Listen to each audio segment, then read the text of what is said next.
प्यारे बच्चों, आज हम लोग जो है मौलिक अधिकार और मौलिक कर्तव्य में क्या अंतर है इसके बारे में पढ़ेंगे। बहुत से लड़के पूछते हैं सर कि मौलिक अधिकार मौलिक कर्तव्य में क्या अंतर है, बहुत से कंफ्यूजन होता है।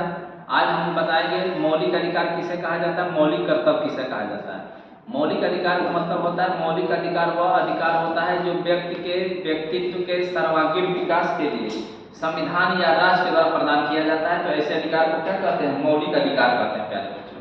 और मौलिक कर्तव्य देखेंगे प्यारे बच्चों, ये नागरिकों का कर्तव्य निर्धारित किया गया है। जब मौलिक अधिकार दिया गया है तो देश के प्रति कुछ कर्तव्य निर्धारित होना चाहिए।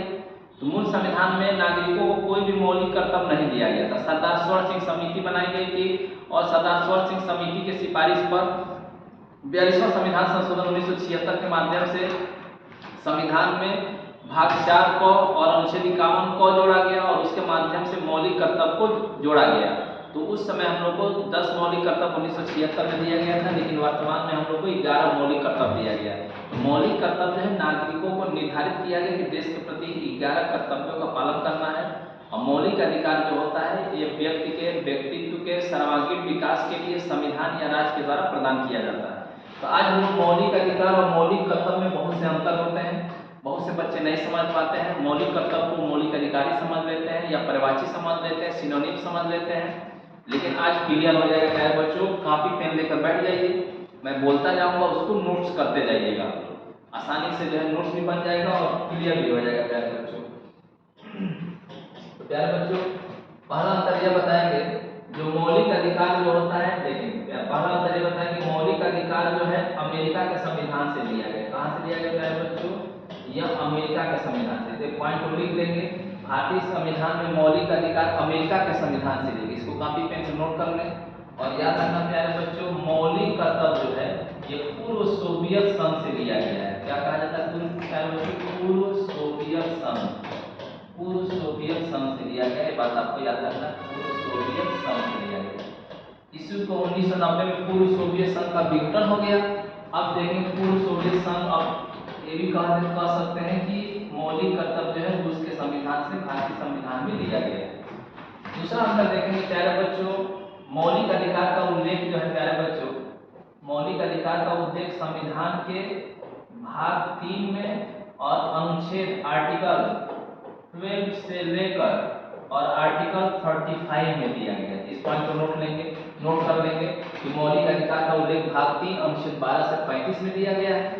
और इसमें अंतर देखेंगे प्यारे बच्चों, मौलिक कर्तव्य जो है संविधान के भाग 4 क में और अनुच्छेद याद रखना प्यारे बच्चों, अनुच्छेद 51 क में जो है मौलिक कर्तव्य का उल्लेख किया गया है। ये बात आपको याद रखना प्यारे बच्चों, ये बात आपको याद रखना। उसके बाद देखेंगे प्यारे बच्चों, तीसरा अंतर यह बताएंगे आपको कि मौलिक अधिकार जो होता है वाद योग होता है प्यारे बच्चों। क्या होता है, वाद योग होता है, जस्टिसिएबल होता है, वाद योग होता है, वाद योग होता है, जस्टिसिएबल होता है।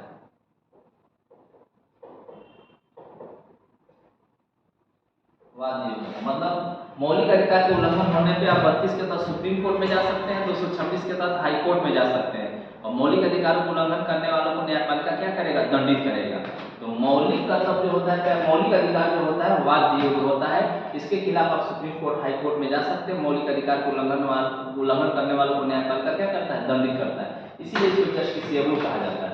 लेकिन मौलिक कर्तव्य को उल्लंघन पे प्यारे बच्चों याद रखना, मौलिक कर्तव्य को उल्लंघन पे जो है न्यायालय में जाने का प्रावधान नहीं है।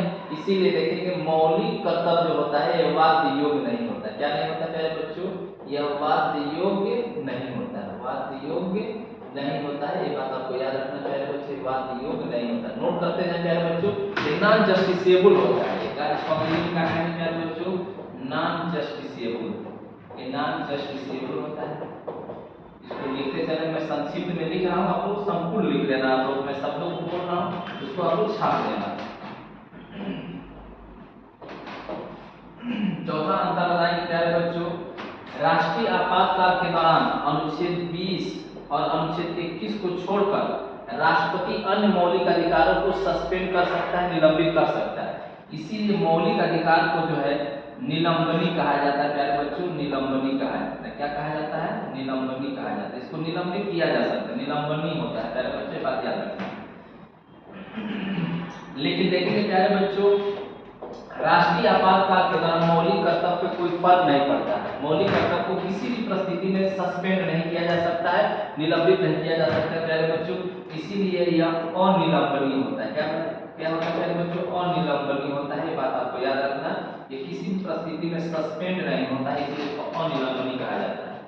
पांचवा अंतर बताएंगे प्यारे बच्चों, पांचवा अंतर ये बताएंगे कि मौलिक अधिकार के उल्लंघन होने पर दंड का प्रावधान किया गया। प्यारे बच्चों याद रखना, दंड का प्रावधान किया गया है, ये आपको बात याद रखना।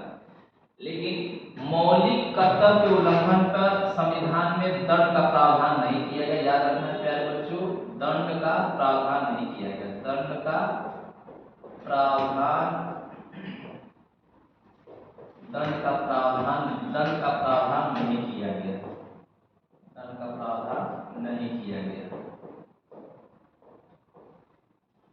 ठीक है, नहीं किया गया। आप सेंटेंस पूरा कर दीजिएगा, किया गया, यहाँ संक्षिप्त बता देना। और याद रखना प्यारे बच्चों, मौलिक अधिकार, याद रखना प्यारे बच्चों, मौलिक अधिकार जो है, इसको आप याद करना, मौलिक अधिकार जो है भारतीय नागरिकों के साथ साथ कुछ मौलिक अधिकार जो है विदेशी नागरिकों को प्रदान किया गया, विदेशी नागरिकों को भी दिया गया। जैसे विदेशियों को कौन सा मौलिक अधिकार मिला है? अनुच्छेद 14 मिला है, अनुच्छेद 20 मिला है, अनुच्छेद 21 मिला है, अनुच्छेद 21A मिला है, अनुच्छेद 22 मिला है, 23 मिला है, अनुच्छेद 24 मिला, अनुच्छेद 25, अनुच्छेद 26, अनुच्छेद 27, अनुच्छेद 28। मौलिक अधिकार भारतीयों को तो मिला ही है, कुछ मौलिक अधिकार विदेशी नागरिकों को दिया गया, और 5 ऐसे मौलिक अधिकार हैं जो विदेशियों को साफ मना कर दिया है। जैसे अनुच्छेद 15, अनुच्छेद 16, अनुच्छेद 19, और देखेंगे प्यारे बच्चों अनुच्छेद 29 और 30। लेकिन मौलिक कर्तव्य जो होता है प्यारे बच्चों, यह विदेशी नागरिकों को प्रदान नहीं किया गया, बात याद रखना, यह विदेशियों को नहीं दिया गया, बात याद रखना, विदेशी नागरिकों को प्राप्त नहीं है, याद रखना, ये विदेशी नागरिकों को प्राप्त नहीं है, ठीक है, विदेशी नागरिकों को प्राप्त नहीं है। मतलब विदेशी नागरिकों को नहीं दिया गया, मौलिक कर्तव्य विदेशी नागरिकों को प्राप्त है। जल्दी से इसको उतार लें, इसको स्क्रीनशॉट ले ले आप जल्दी से।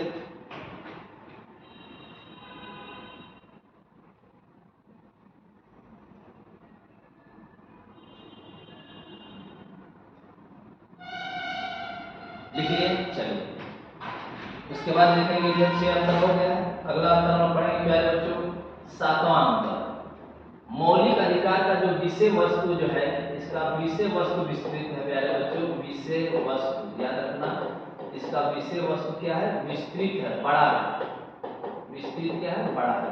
लेकिन मौलिक कर्तव्य का विषय वस्तु याद रखना प्यारे बच्चों, इसका विषय वस्तु जो है फंडामेंटल ड्यूटीज, फंडामेंटल ड्यूटीज है, ये आपका फंडामेंटल राइट्स है, मौलिक अधिकार। तो मौलिक कर्तव्य का विषय वस्तु क्या है प्यारे बच्चों? संक्षिप्त है, बात याद रखना, संक्षिप्त है। मौलिक कर्तव्य छोटा होता है प्यारे बच्चों, बात याद रखना। 8वां अंतर बताएंगे, मूल संविधान में मौलिक अधिकार था, मूल संविधान जब बनाया गया, ओरिजिनल मूल संविधान, उस समय मौलिक अधिकार था। मूल संविधान में याद रखना, मौलिक अधिकार का उल्लेख किया गया था। लेकिन मूल संविधान में प्यारे बच्चों याद रखना, तो मूल संविधान में याद रखना प्यारे बच्चों, मूल संविधान में जो है, मूल संविधान में मौलिक कर्तव्य नहीं था, याद रखना, एक भी मौलिक कर्तव्य नहीं था, ये तो बाद में जोड़ा गया 42वां संविधान संशोधन 1976 के बाद, ठीक है। और मूल संविधान में मौलिक अधिकार का उल्लेख किया ही गया था। 9वां अंतर बताएंगे प्यारे बच्चों, मौलिक अधिकार के पीछे जो है कानूनी बल काम करता है। कौन सा बल काम करता है? कानूनी बल कार्य करता है, ये बात याद रखना। लेकिन मौलिक कर्तव्य जो होता है प्यारे बच्चों, इसके पीछे जो है नैतिक बल कार्य करता है। कौन सा बल काम करता है? नैतिक बल कार्य करता है। ये आपके नैतिकता पे छोड़ दिया गया, मौलिक कर्तव्यों का पालन करिए। आसान है, इसको आप स्क्रीनशॉट ले लीजिए, लिख लीजिए।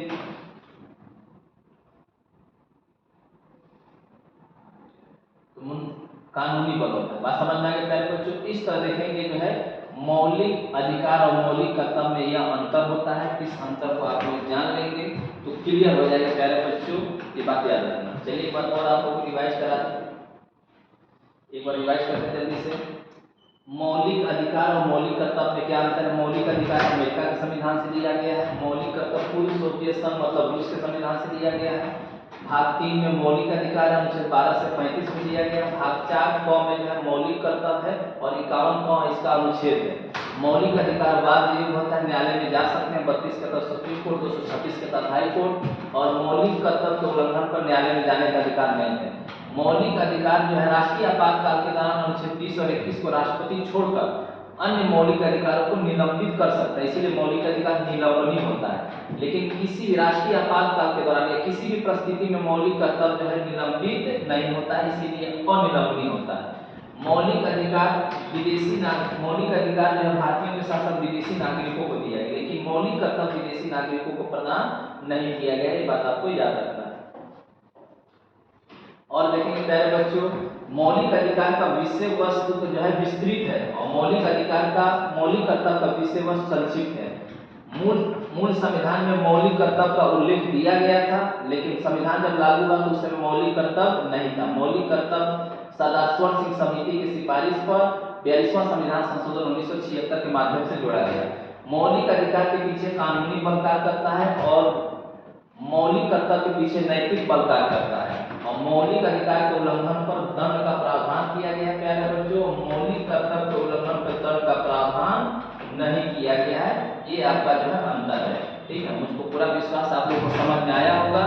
जय हिंद।